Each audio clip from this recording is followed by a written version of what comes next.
Į 4. pakopą važiuodama tikrai buvo man, aš, tas atskirumas.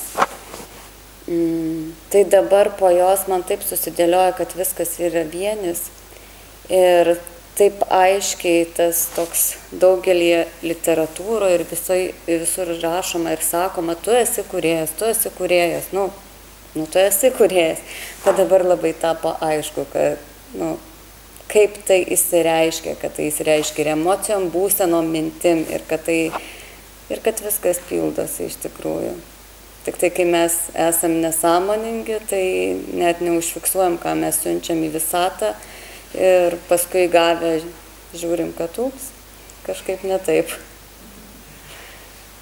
Tai ką gavai, ką sukūrėjai per šias dienas?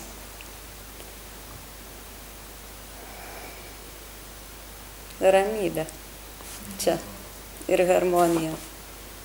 Ramybė ir harmonija ir labai tas Ingos pasakymas, styga, kad jeigu kažkur į šoną, kad visą laiką sugrįžti į ramybę.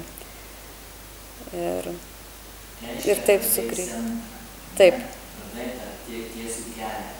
Ir mes matysim visada, kad mus nutraukiam nuo to tiesaus kelio. Kol mes čia gyvenam, mes vingiuosim visada. Tai yra principas, viskas banguoja, viskas aukštyn žemyn, išsiplečia, susitraukia, taip širdis dirba, taip gamta funkcionuoja, rytas vakaras, visada banguosim.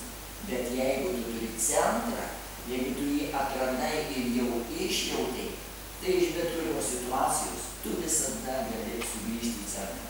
Ir jeigu tik tai yra kažkas sunkiau, centre, tai šito visą laiką išvadas. Taip, tai tas centras tikrai, tvirtas. Vidu jaučia. Tai yra tikrai nuostabus rezultatas. Ačiū.